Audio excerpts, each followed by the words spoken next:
నమస్కారం అమ్మా. Hi boss, బాగున్నారా? బండి తోయొద్దు, బండి పడిపోతున్నా. చూస్తాను. Okay, thank you. మాడచ్చా, మీకు అర్లీగా వెళ్ళిపోవచ్చు ఈరోజు మీరు. ఓకే, మీడియా మిత్రులందరికీ నా నమస్కారం. 2019లో బ్లూ మీడియా పత్రిక సాక్షి నా పైన ఒక ఆర్టికల్ వేస్తాం జరిగింది. దాంట్లో ప్రధానంగా నేను మంత్రిగా ఉన్నప్పుడు విశాఖపట్నానికి అనేక సార్లు వచ్చాను. లాంజ్లో నా పైన దాదాపు 25 లక్షల రూపాయలు ఆనాటి తెలుగుదేశం పార్టీ ప్రభుత్వం ఖర్చు పెట్టిందనే వార్త వేస్తాం జరిగింది. అప్పుడే నేను లీగల్ నోటీస్ కూడా జారీ చేశాను. మీరు క్షమాపణ చెప్పాలి, నేను ఎక్కడ ఆధారాలు లేవు, రాజ్యాంగం చాలా స్పష్టంగా ఆధారాలతో ప్రింట్ చేయాలి అని చెప్తుంది. అంతేగాని ఆధారాలు లేకుండా ప్రింట్ చేస్తే అది డిఫమేటరీ నేచర్ అని చాలా స్పష్టంగా చెప్తుంది. మీరు ఎట్టి పరిస్థితుల్లో రిజైండర్ ప్రింట్ చేయండి అని ఆనాటి సాక్షి కానివ్వండి, అదేవిధంగా దేశవ్యాప్తంగా ప్రింట్ అయ్యే ప్రతి వారం ప్రింట్ అయ్యే మ్యాగజైన్ ద వీక్ కూడా మనం నోటీసులు జారీ చేస్తాం జరిగింది. ద వీక్ అవుతే ఇమీడియట్గా మా దగ్గరకు ఉన్న సమాచారం కరెక్ట్ కాదు, మీరు చెప్పిందే కరెక్టు, మేము రిజైండర్ ప్రింట్ చేస్తామని వాళ్ళు చాలా స్పష్టంగా ప్రింట్ చేస్తాం జరిగింది. కానీ బ్లూ మీడియా గురించి మీకు బాగా తెలుసు. తప్పుడు వార్త పదే పదే రాసి అది నిజం చేయాలని ప్రయత్నిస్తుంది. అదే రీతిలో వాళ్ళు ముందరికెళ్తున్నారు. అందుకే నేను గత 5 సంవత్సరాలుగా న్యాయ పోరాటం నేను చేస్తున్నా. ఇది 4వ వాయిదా. ఎన్నిసార్లే నేను వస్తాను, ఎందుకంటే నిజం నా వైపు ఉంది. గతంలో కూడా మీకు చెప్పాను. ఈరోజు కూడా మంత్రి హోదాలో నేను వచ్చినప్పుడు పార్టీ ఆఫీసులో బస్సులో పడుకొని సొంత భోజనం నేను తింటున్నా తప్ప ప్రభుత్వం దగ్గర నుంచి కనీసం ఒక్క వాటర్ బాటిల్ కూడా నేను తీసుకోవట్లేదు.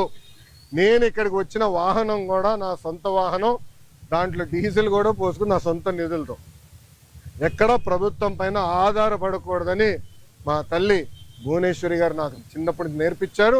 అదే రీతిలో ముందరకెళ్తున్నా. ఎట్టి పరిస్థితుల్లో ఈ కేసు నేను లాజికల్ ఎందుకు తీసుకెళ్తాను. ఎన్నిసార్లు వాయిదాలు వేసినా నాకు ఇబ్బంది లేదు, ఎన్నిసార్లు రమ్మన్నా నాకు ఎలాంటి మొహమాటం లేదు. ఎందుకంటే నేను తప్పు చేయలేదు. నిజం గెలిచడానికి కొంచెం ఆలస్యమైనా నిజం గెలుస్తుందని బలంగా నమ్మే వ్యక్తిని. గతంలో కూడా నేను చూశాను, నాకు నేను కట్టుబడి ఉంటా. ఇప్పుడు మీడియా మిత్రులు కానీ ప్రశ్న ఉంటే సమాధానం చెప్పిన సిద్ధం. అవును సార్, అవును సార్.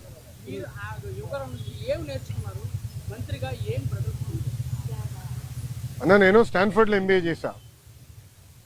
నేను స్టాన్ఫర్డ్ ఎంబీఏకి అప్లై చేసినప్పుడు ఒక ప్రశ్న ఉంటుంది స్టాన్ఫర్డ్లో, వై స్టాన్ఫర్డ్ ఎంబీఏ అని. అంటే ప్రైవేట్ రంగం నుంచి రాజకీయాల్లోకి నేను రావాలనుకుంటున్నాను, ఏదో ఒక టైంలో వస్తాను, స్టాన్ఫర్డ్ ఎంబీఏ నేను ప్రిపేర్ చేస్తున్నాను భావిస్తున్నాను అనుకున్నాను అని రాశా. కానీ అక్కడికి వెళ్ళి చదువుకున్నారు, నాకు అర్థమైందంటే స్టాన్ఫర్డ్ ఎంబీఏ బిజినెస్కి మంచిది అని. పాదయాత్ర రాజకీయాల్లో ఒక ఎంబీఏ లాంటిది. ఎందుకంటే ప్రజలకి దగ్గర ఉంటాం, నిరంతరం ప్రజల సమస్యలు తెలుసుకునేవాడిని. సో ఇప్పుడు ఎవరన్నా నాకు అర్జీ ఇచ్చినా, నన్ను ఎవరైనా కలిసినా, ఒక మెసేజ్ నాకు వచ్చినా, తన వెనకాల ఎంత కష్టం ఉందో నాకు ఇప్పుడు అర్థం చేసుకోగలుగుతాను. సో యువగలం పాదయాత్రలో కూడా నేను అనేక హామీలు ఇచ్చాను. ఒక్కొక్క హామీ నిలబెట్టుకుంటూ వెళ్తున్నాను. ఇచ్చిన ప్రతి హామీ నేను నిలబెట్టుకున్నాను, దాంట్లో ఎలాంటి సందేహం లేదు. రెండోది, యువగలం పాదయాత్ర అయిన తర్వాత నిరంతరం ప్రజల్లో ఉండాలని నా కోరిక. సో అమరావతిలో కూడా, ఎందుకంటే నాకు మంత్రిగా నాకు బాధ్యతలు ఉంటాయి కనుక నేను ప్రజల్లో ఉండాలంటే నిరంతరం ప్రజల్ని కలవాలని ప్రజా దర్బారు పెట్టుకున్నా. ఇక్కడ కూడా మీరు చూస్తే వైజాగ్ వచ్చి మీరే ఉన్నారు, కోర్టు కొంచెం లేట్ అవుతుందని పరిగెత్తుకుంటూ వచ్చే తప్ప మళ్ళీ ఇప్పుడు వెనక్కి అక్కడికి వెళ్తున్నా, పార్టీ హౌస్కి వెళ్తున్నా, ప్రజల దగ్గర అర్జీలు తీసుకుంటున్నా, వాళ్ళ సమస్యలు పరిష్కరించే మార్గం నేను ఎత్తుకుంటాను. ఆల్రెడీ మేము రాసుకున్నాము, అది సంబంధించిన మంత్రులందరి దగ్గర పంపించాను. ఆర్థిక శాఖ మంత్రి కేశవ్ అన్న కూడా చర్చించాను. దానికోసం ప్రత్యేక నిధులు కూడా ఆయన కేటాయిస్తానని నాకు హామీ ఇచ్చారు. వచ్చే బడ్జెట్లో అది ఉంటుంది. తప్పనిసరిగా ఇచ్చిన ప్రతి హామీ మేము నిలబెట్టుకున్నాం. ఎస్టిమేట్స్ అని మార్చి వరకు వస్తుంది.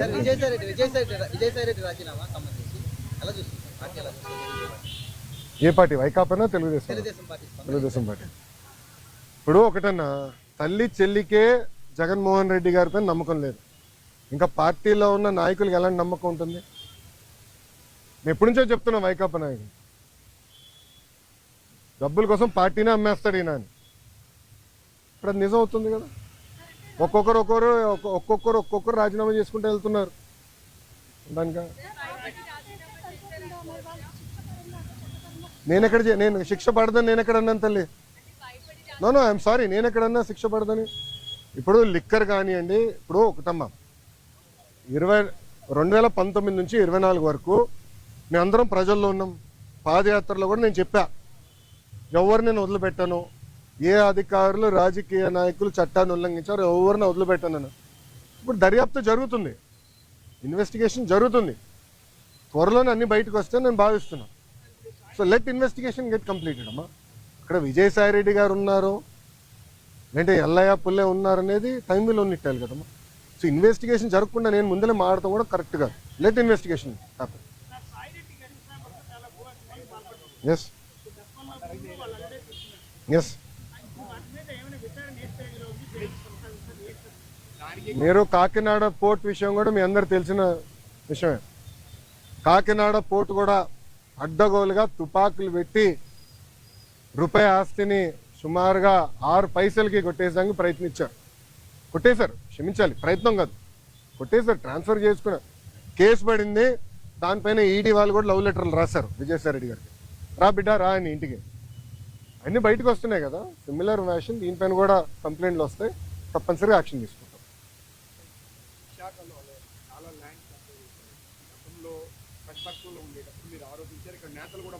అవునండి.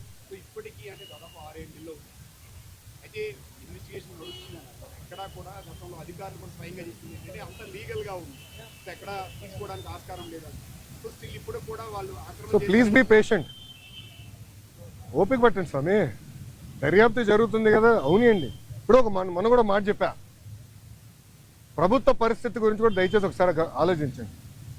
గత ప్రభుత్వం చేసిన అవినీతులు అన్నిటిపైన ఒకేసారి నేను దర్యాప్తు చేయాలంటే ఇంకా లా అండ్ ఆర్డర్కి పోలీసులు మిగలరమ్మా. ఎందుకంటే భూ అక్రమాలు కానీ, ఇసుక అక్రమాలు కానీ, మద్యం అక్రమాలు కానీ, గాలి కూడా అమ్మేశారు స్వామి. ఇంకా లా అండ్ ఆర్డర్కి పోలీసు ఉండేదాకా ఉండదు. ఎందుకంటే ఒక్కొక్క ఇన్వెస్టిగేషన్ చాలా డీప్కి వెళ్ళాలి, పకడ్బందీగా చేయాలి. ఇప్పుడు లిక్కర్ ఉంది, చాలా పకడ్బందీగా చేస్తున్నారు.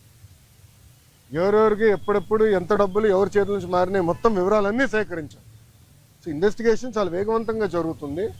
ఒక్కొక్కటి చేయనియండి, అన్నీ ఒకేసారి చేసేది కెపాసిటీ మటుకు ప్రభుత్వానికి ఉండదు. ఎందుకంటే గతంలో అన్ని అక్రమాలు జరిగినాయి. నేను కూడా దీనిపైన చాలా స్పష్టంగా